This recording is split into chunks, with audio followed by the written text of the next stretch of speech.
नमस्कार दोस्तों, स्वागत है आप सभी का प्रतियोगिता वर्ल्ड के यूट्यूब क्लास में। मैं शुभम सिंह एक बार पुनः आप सभी का हिंदी की कक्षा में स्वागत करता हूं। चलिए, आज हमारी हिंदी की दूसरी क्लास है। आप लोगों को मैं जो पहली क्लास में जो चीज़ें छूट गई थी, जो नहीं बता पाया था, वो मैं आज दूसरी क्लास के माध्यम से बताऊँगा। और इसमें विशेष करके मैं बताने वाला हूँ बोलियाँ और उनके क्षेत्रीय विस्तार कि कौन सी बोली कहाँ पे बोली जाती है। उसके बाद हिंदी भाषा को संवैधानिक मान्यता कब मिली और हिंदी भाषा का संविधान में प्रावधान कहाँ और कैसे है, इसको हम देखेंगे। ठीक है ना। चलिए तो शुरू करते हैं। देखिए, आपको मैंने पिछली क्लास में बताया है कि कुछ अपभ्रंश हैं, उन अपभ्रंशों से कुछ उपभाषाओं का विकास हुआ है। ठीक, लेकिन सभी उपभाषाएं हिंदी से संबंधित नहीं होती हैं। ठीक है, नहीं है। तो हमें क्या अभी यहाँ पे देखना है कि हिंदी के अंतर्गत आने वाली कितनी उपभाषाएं हैं और हिंदी के अंतर्गत आने वाली कितनी बोलियां हैं। तो अपने आप में एक ये प्रश्न है कि हिंदी के अंतर्गत कितनी उपभाषाएं आती हैं और कितनी बोलियां आती हैं। तो आप लोग ध्यान रखिएगा, हिंदी के अंतर्गत आने वाले 5 उपभाषाएं हैं और 18 बोलियां हैं। आज मैं माफ़ी चाहूँगा आप लोगों से, लाइटिंग व्यवस्था यहाँ पे थोड़ा ख़राब है क्योंकि लाइट ख़राब हो गया है। तो लाइट ख़राब होने की वजह से यहाँ पे ब्लैक बोर्ड व्हाइट बोर्ड पे सब कुछ काला काला दिख रहा होगा लगभग। ठीक है, क्वालिटी बहुत अच्छी नहीं मिल रही होगी आप लोगों को, लेकिन आशा करते हैं कि मेरे द्वारा बोले गए शब्दों से आप लोगों को कुछ ना कुछ सहायता जरूर मिलेगी। ठीक है, तो आप लोग गौर करिएगा, आप लोग ध्यान से बस मेरी बातों को सुनिएगा। ठीक है, सारा कुछ मैं कवर करने की कोशिश करूँगा इसी में। ठीक, तो हिंदी के अंतर्गत आने वाले जो 5 उपभाषाएं हैं और 18 बोलियां हैं, उन्हीं पे आज हम चर्चा करेंगे।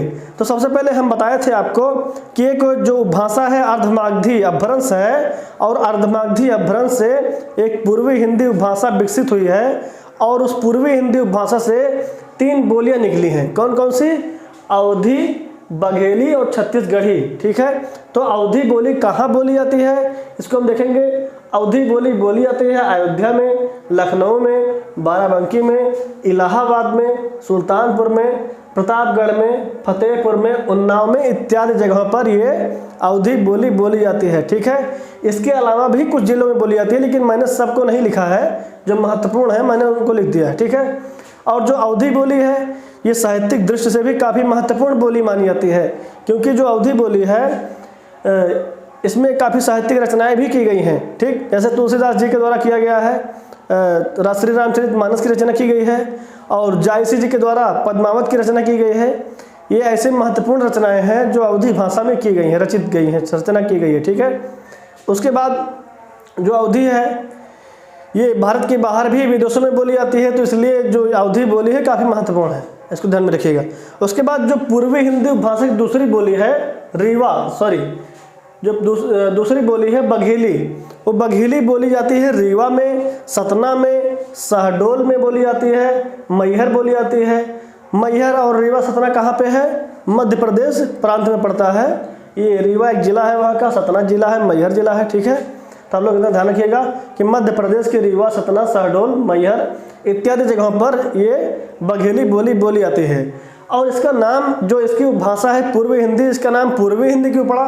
क्योंकि अगर भारत को पूर्व पश्चिम और उत्तर दक्षिण में बांट दिया जाए तो ये जो बोलियां बोली जा रही हैं ये पूर्व के क्षेत्र में बोली जा रही हैं। ठीक है, इसलिए इसका नाम जो पड़ा है पूर्वी हिंदी पड़ा है। ठीक है, और उनसे 3 बोलियां निकली हैं, अवधी, बघेली, छत्तीसगढ़ी। ठीक, आप लोग देख पा रहे हैं। चलिए आगे बढ़ते हैं।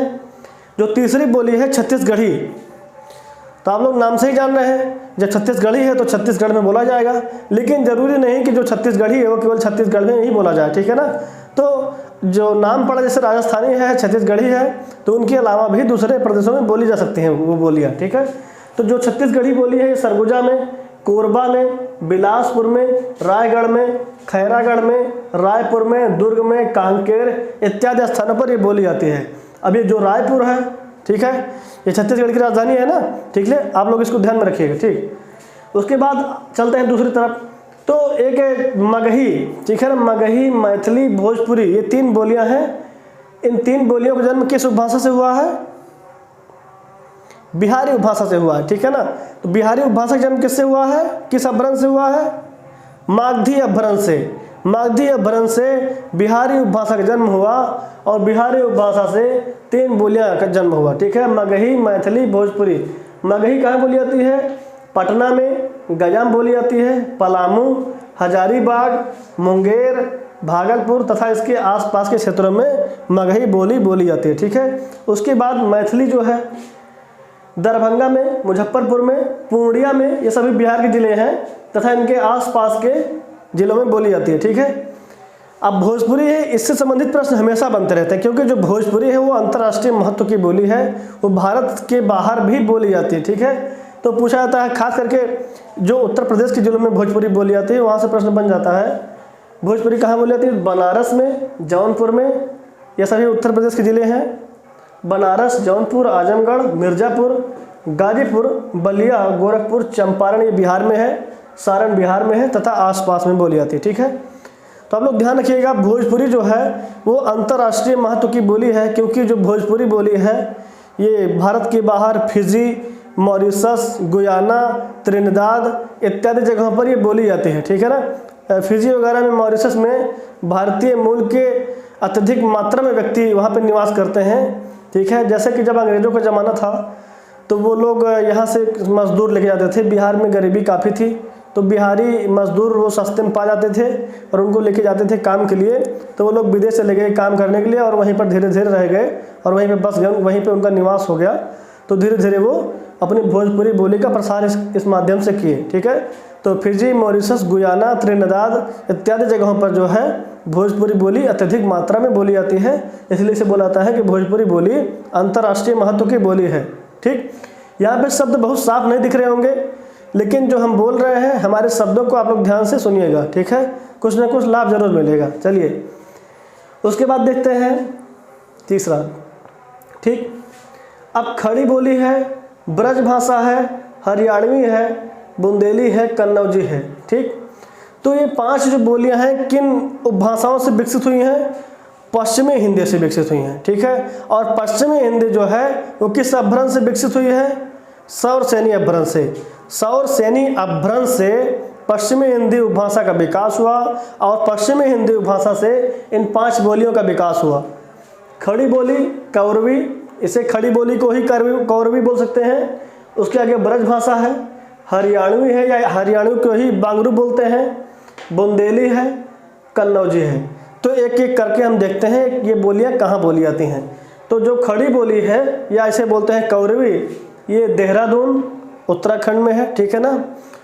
सहारनपुर, मेरठ, दिल्ली, बिजनौर, रामपुर, मुरादाबाद इत्यादि जगहों पर बोली जाती है। ठीक है। इतना समझ में आया। चलिए उसके बाद ब्रज भाषा है, आगरा में बोली जाती है, मथुरा में बोली जाती है, अलीगढ़ में बोली जाती है, धवलपुर में बोली जाती है, मैनपुरी में बोली जाती है, एटा में बोली जाती है, बदायूं, बरेली इत्यादि जगहों पर बोली जाती है। ये ब्रज भाषा भी काफ़ी महत्वपूर्ण है क्योंकि ब्रज भाषा भी अंतर्राष्ट्रीय महत्व की बोली है। भारत के बाहर ताजिकिस्तान में ब्रज भाषा का प्रसार है, ब्रज भाषा बोली जाती है, इसलिए इसे बोली न करके इसे भाषा कहा गया है। ब्रज भाषा क्यों कहा गया है? ये अंतर्राष्ट्रीय महत्व की बोली है। ठीक है। क्योंकि जो ये बोली है इसका इतना महत्व है कि इसे बोली न कर करके हम भाषा बोलते हैं। ठीक है। चलिए उसके बाद इसमें कुछ साहित्यिक रचनाएं भी की गई हैं। ठीक है। चलिए तो ये जो ब्रज भाषा है ये आगरा, मथुरा, अलीगढ़, धौलपुर, मैनपुरी, एटा, बदायूं, बरेली इत्यादि जगहों पर बोली जाती है। जो ब्रज भाषा है इसे भाषा क्यों बोला गया है, बोली क्यों नहीं बोला गया? क्योंकि इसका अंतर्राष्ट्रीय महत्व है। ये भारत के बाहर ताजिकिस्तान में बोली जाती है। इसे एक बोली ना बोल करके इसे हम भाषा बोलते हैं। और ये जो ब्रज भाषा है साहित्यिक दृष्टि से भी काफ़ी महत्वपूर्ण है क्योंकि जैसे कि इसमें काफ़ी साहित्यिक रचनाएँ की गई हैं। तुलसीदास जी के द्वारा विनय पत्रिका, ठीक है, और इत्यादि रचनाएं, जैसे विनय पत्रिका की रचना हो गई और तमाम रचनाएं इसमें की गई हैं। ठीक। फिर उसके आगे जो अगली बोली है हरियाणवी या बांगरू, ये हरियाणा में बोली जाती है, दिल्ली में बोली जाती है और दिल्ली का जो देहाती भाग है, शहरी एरिया नहीं, ठीक है, जो हरियाणा से लगा हुआ है वहाँ पे हरियाणा में बोली जाती है, बांगरू बोली जाती है, इत्यादि जगहों पर बोली जाती है। ठीक। उसके बाद बुंदेली। अब जो ये बुंदेली बोली है ये पश्चिमी उत्तर प्रदेश के जिलों में बोली जाती है, जैसे कि झांसी हो गया, ओरछा हो गया, जालौन, हमीरपुर, ग्वालियर मध्य प्रदेश में पड़ता है, होशंगाबाद, सिवनी इत्यादि। ठीक है ना। तो ये जो बोलियां हैं ये उत्तर प्रदेश और मध्य प्रदेश को मिला करके क्षेत्रों में बोली जाती हैं। उसके बाद एक लास्ट होता है कन्नौजी। तो कन्नौजी जो है बनी हुई है कन्नौज से बनी हुई है, तो कन्नौज के आसपास के क्षेत्र में बोली जाती है, जैसे इटावा, फर्रुखाबाद, शाहजहांपुर, कानपुर, हरदोई, पीलीभीत इत्यादि जगहों पर ये बोलियां बोली जाती हैं। उसके बाद जो लास्ट और एक पड़ता है चौथा, तो इसमें जो एक आता है ये जयपुरी, मेवाती, मारवाड़ी और मालवी है। ये 4 बोलियां जो हैं राजस्थानी उपभाषा से हैं, और राजस्थानी उपभाषा का विकास किससे हुआ है? सौरसेनी अपभ्रंश से हुआ है। तो इसी प्रकार से पूछता है कि कौन से अपभ्रंश से कौन सी उपभाषाएं निकली हैं, और कौन कौन सी उपभाषाओं से कौन कौन सी बोलियों का विकास हुआ है। तो आप लोग इसको ध्यान में रखिएगा, कौन से अपभ्रंश से कौन सी उपभाषाएं निकली हैं, और कौन सी उपभाषाओं से कौन सी बोलियां निकली हैं। मैंने आपको एक बार बता दिया है, आप लोग ध्यान दीजिएगा। मैं जितना बोलियां आपको बताते आ रहा हूँ, सभी बोलियों की उपभाषाएं तथा उन उपभाषाओं के अपभ्रंश मैं एक सीरियल क्रम से बताते आ रहा हूँ, आप लोग उसको ध्यान दीजिएगा, ठीक। तो जो जयपुरी बोली है, इसका विकास जो हुआ है राजस्थानी उपभाषा से हुआ है, और राजस्थानी उपभाषा का जो विकास हुआ है वो सौरसेनी अपभ्रंश से हुआ है, ठीक। तो जयपुरी को ही हम बोलते हैं ढूढ़ाड़ी इसे बोल सकते हैं।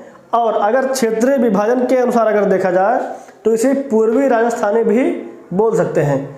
और जो पूर्वी राजस्थानी है मतलब जयपुरी है, ये जयपुर जिले में राजस्थान के, किशनगढ़ जिले में, अजमेर जिले में बोली जाती है, इत्यादि जगहों पर बोली जाती है, ठीक। उसके बाद राजस्थानी उपभाषा की एक और बोली है मेवाती, इसे उत्तरी राजस्थानी भी बोल सकते हैं। तो ये राजस्थान के अलवर जिला में, गुड़गांव तो हरियाणा में पड़ता है, ठीक है ना, राजस्थान और वहाँ के कुछ क्षेत्र जो सटे हुए हैं, ठीक है, वहाँ बोली जाती है। भरतपुर राजस्थान में है, वहाँ बोली जाती है। उसके बाद मारवाड़ी, ठीक है ना, एक बोली है राजस्थानी उपभाषा की मारवाड़ी, इसे बोलते हैं पश्चिमी राजस्थानी। तो जो ये है जोधपुर में बोली जाती है, मेवाड़ में बोली जाती है, सिरोही में बोली जाती है, जैसलमेर, बीकानेर आदि जगहों पर ये बोली जाती है। उसके बाद एक लास्ट वाली है इसमें राजस्थानी उपभाषा में मालवी बोली, इसे दक्षिणी राजस्थानी भी बोल सकते हैं। ये इंदौर में, मध्य प्रदेश के इंदौर में, उज्जैन में, देवास में, रतलाम में, भोपाल, होशंगाबाद इत्यादि स्थानों पर बोली जाती है। उसके बाद इसमें मैं लिख नहीं पाया हूँ, चलिए आप लोग इसका अगर संभव हो तो स्क्रीनशॉट ले लीजिएगा। वैसे तो ये साफ नहीं दिख रहा होगा, अगर संभव हो तो स्क्रीनशॉट ले लीजिएगा, मैं इसको मिटा दे रहा हूँ। उसके बाद जो बची हुई बोलियाँ हैं उनको मैं बताऊँगा।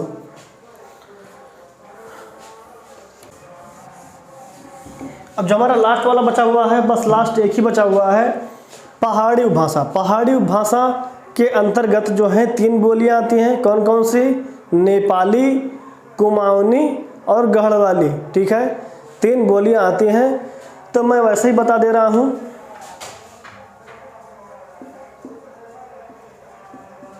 नेपाली, कुमाऊनी और गढ़वाली, ठीक। तो जो ये नेपाली बोली है, ये नेपाल से सटे हुए उत्तराखंड के जिले में बोली जाती है, जैसे कि जौनसार हो गया, सिरमौर, ठीक है, शिमला, ठीक, चंबा इत्यादि जगहों पर बोली जाती है। उसके बाद जो कुमाऊनी है, ये उत्तराखंड के कुमाऊनी हिमालय वाले क्षेत्र में बोली जाती है, ठीक है, जो पहाड़ी एरिया है तो कुमाऊं में बोली जाती है। और जो गढ़वाली है, ये गढ़वाल में बोली, उत्तराखंड के गढ़वाल क्षेत्र में बोली जाती है, जो पहाड़ी एरिया है,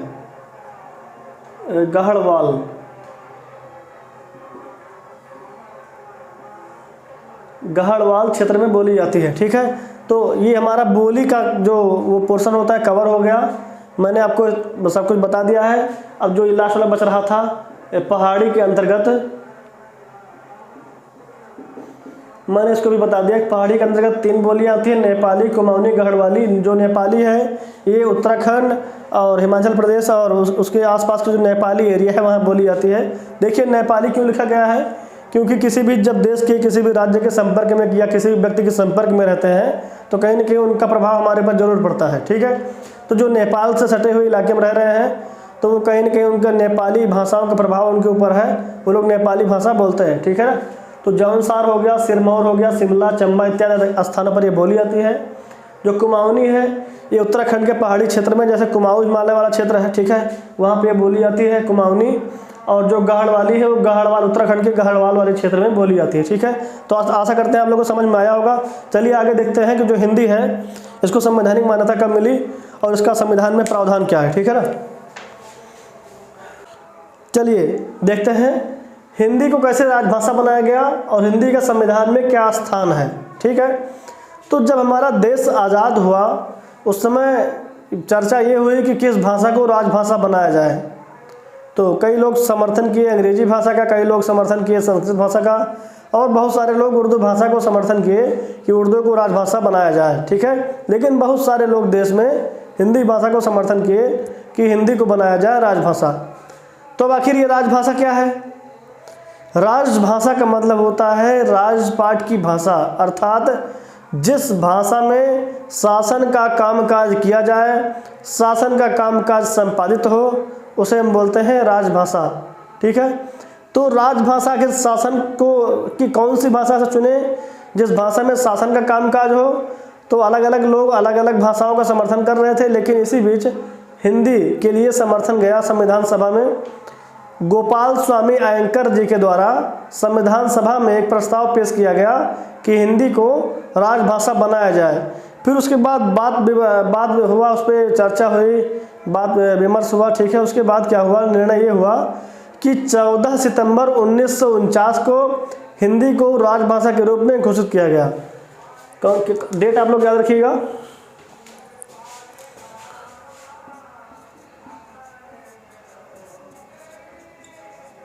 14 सितंबर 1949 को राजभाषा, 14 सितंबर 1949 को हिंदी को राजभाषा के रूप में घोषित किया गया। और तभी से हम इस 14 सितंबर को हिंदी दिवस के रूप में मनाते हैं, ठीक है। तो अगर संविधान में ये तो हो गया राजभाषा के रूप में हिंदी का विकास। उसके बाद हम देखते हैं कि संविधान में हिंदी का स्थान क्या है। तो संविधान में जितने भी भाग हैं उनमें से उन भाग में से एक जो भाग है भाग 17, वो भाग 17 जो है वो भाषा से संबंधित है और इसमें हिंदी से संबंधित प्रावधान किया गया है, अन्य भाषाओं से संबंधित, ठीक है। इसमें देखिएगा भाग 17 है, संविधान के भाग 17 में अनुच्छेद 343 से लेकर के 351 तक भाषा के बारे में प्रावधान है। उसके बाद एक अनुसूची है 8वीं अनुसूची, इस अनुसूची में भी भाषा संबंधी प्रावधान किए गए हैं, ठीक है। तो सबसे पहले हम भाग 17 देखते हैं। भाग 17 में अनुच्छेद 343 से लेकर के 351 तक क्या कह दिया गया है, ठीक।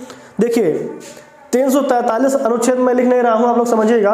अनुच्छेद 343 में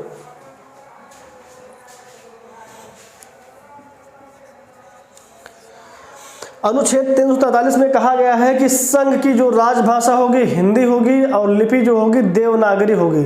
तो संघ की जो राजभाषा है वो क्या होगी? हिंदी होगी। मतलब संघ जो सरकार है, केंद्र सरकार जो है, उसमें शासन कामकाज संबंधी जो भाषा प्रयोग किया जाएगा वो हिंदी भाषा प्रयोग किया जाएगा, ठीक है। और जो लिपि होगी देवनागरी।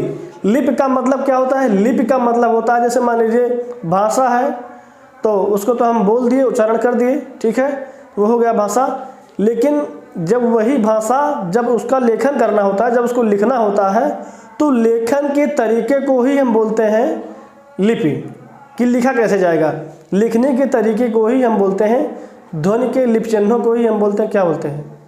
जो ध्वनि होता है, जो वर्ण होता है, इसको किस प्रकार से लिखा जाता है, वही जो लिखने वाला प्रकार होता है उसे को बोलते हैं, तरीके को ही बोलते हैं लिपि, ठीक है। तो जो हमारी लिपि है वो क्या है? देवनागरी लिपि है, ठीक। उसके बाद देखिएगा 343 में बताया गया है कि संघ की जो राजभाषा होगी वो होगी हिंदी और लिपि देवनागरी। उसके बाद एक महत्वपूर्ण है, मैं यहाँ पे सभी अनुच्छेद नहीं बताऊंगा क्योंकि सभी महत्वपूर्ण नहीं है।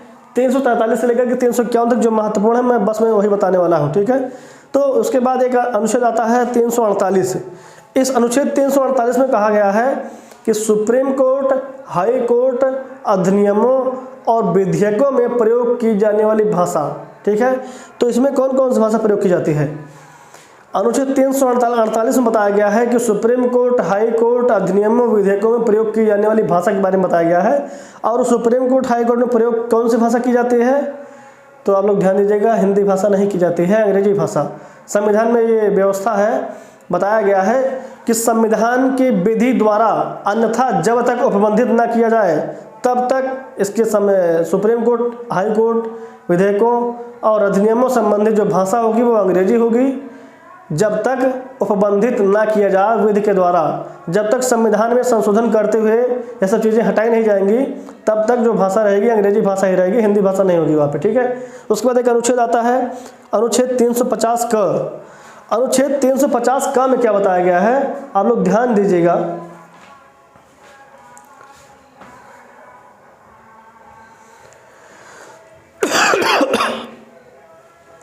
उसके बाद एक अनुच्छेद आता है अनुच्छेद 350 का।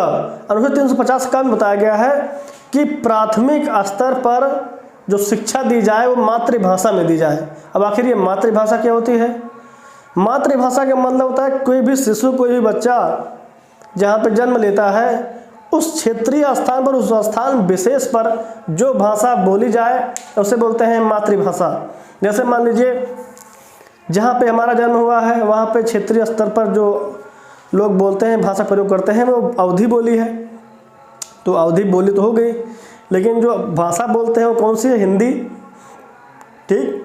तो जो छोटा सा बच्चा है अभी उसकी क्षमता बहुत कम है समझने की और चीज़ों को ग्रहण करने की क्षमता कम होती है। छोटे बच्चे की बुद्धि विकास उतना नहीं होता है अत्यधिक कि वो किसी अन्य भाषा में चीज़ों को सीख पाए शुरुआत में ही।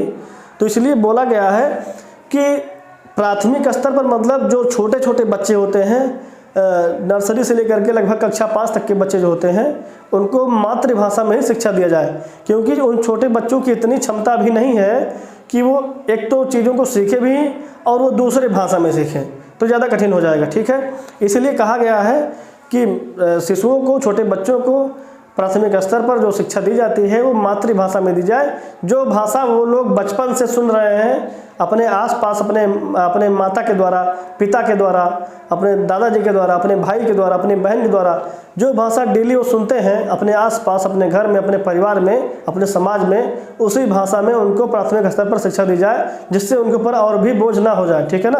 नहीं तो किसी अन्य भाषा में अगर उनको शिक्षा दी जाएगी तो उनके ऊपर एक लोड और बढ़ जाएगा भाषा वाला, ठीक है ना। पहली बात तो चीज़ों को उनको सीखना होता है, दूसरी बात उतनी उनकी अभी क्षमता नहीं, तीसरी बात क्या है कि उनको पहले भाषा सीखें फिर किसी भी विषय को पढ़ें, ठीक है ना। तो इसलिए बोला गया है कि प्राथमिक स्तर पर जो शिक्षा दी जाए वो मातृभाषा में दी जाए, ठीक। उसके बाद एक अनुच्छेद आता है अनुच्छेद 350 ख। अनुच्छेद 350 ख, इसमें प्रावधान है कि राष्ट्रपति किसी भी भाषाई अल्पसंख्यक क्षेत्र के लिए विशेष अधिकारी की नियुक्ति कर सकते हैं। भाषाई अल्पसंख्यक का क्या मतलब होता है? अल्पसंख्यक का तात्पर्य केवल ये नहीं कि जिनकी संख्या अल्प हो, जिनकी जनसंख्या अल्प हो। भाषाई अल्पसंख्यक भी होते हैं, जैसे कुछ जनजातियां हैं जो उनकी भाषा होती है, उन भाषाओं को बोलने वाले लोग बहुत कम हैं देश में। कोई भाषा है, उस भाषा को बोलने वालों लोगों की संख्या बहुत कम है, तो जो वो लोग हैं जिस भाषा का प्रयोग करते हैं उस भाषा के आधार पर उनको हम भाषाई अल्पसंख्यक बोल सकते हैं, क्योंकि उस भाषा को बोलने वाले लोगों की संख्या में क्या है? बहुत कमी है, ठीक है। इसलिए उन्हें बोला था भाषाई अल्पसंख्यक। तो वहाँ पे विशेष अधिकारी की नियुक्ति कर सकते हैं। क्यों? क्योंकि उनकी भाषा कोई और नहीं समझता है, तो उनकी भाषा अलग है, तो वहाँ पे किसी ऐसे अधिकारी की नियुक्ति की जाए जो उनकी भाषा को समझे, जो उनके विचारों को समझे, जो उनके समस्याओं को समझे और उनके समस्याओं का निवारण करे। जब कोई अधिकारी अंग्रेजी भाषा जानता है, हिंदी भाषा जानता है और कोई जनजातीय क्षेत्र है, वह जनजातीय क्षेत्र में जो जनजाति वाले लोग हैं किसी दूसरी भाषा का प्रयोग करते हैं और वह अधिकारीगण जो हैं, अधिकारी महोदय जो हैं, वो उन जनजातियों की भाषा को समझ ही नहीं पा रहे हैं। तो जब भाषा को ही नहीं समझ पाएंगे तो समस्याओं का निवारण किस प्रकार से करेंगे आप हमें बताइए। इसलिए वहाँ पर विशेष अधिकारी की नियुक्ति का प्रावधान है कि अगर कोई भाषा है उसके बोलने वाले लोगों की संख्या में कमी है तो वहाँ पे उस स्थान विशेष पर विशेष अधिकारी नियुक्त किया जाए जो उनकी भाषा को समझे और उनकी समस्याओं का निवारण करे, ठीक है। आशा करते हैं तो समझ में आएगा आप लोगों को। उसके बाद एक अनुच्छेद और बचता है महत्वपूर्ण, अनुच्छेद 351 क, ठीक है। इसमें कहा गया है, अनुच्छेद 351, उसके बाद एक अनुच्छेद और बचता है अनुच्छेद 351। अनुच्छेद 351 बताया गया है कि हिंदी के विकास के लिए निर्देश, किसी भी तरीके से हिंदी भाषा का विकास किया जाए, अंतर्राष्ट्रीय स्तर पर इसका प्रसार किया जाए, हिंदी को बढ़ावा दिया जाए। लेकिन आजकल ऐसा होता नहीं है। जो अंग्रेजी भाषा है इसी की डिमांड हर जगह आजकल है, लेकिन हमें, जो हम भारत के नागरिक हैं, हमें हिंदी पढ़ना चाहिए और हिंदी बोलना चाहिए और गर्व करना चाहिए कि हम हिंदी भाषी हैं। ठीक है, तो उसके बाद चलिए आगे देखते हैं। 8वीं अनुसूची है, इसमें जो अनुसूची है भाषा संबंधी अनुसूची, इसमें भाषाएं दी गई हैं।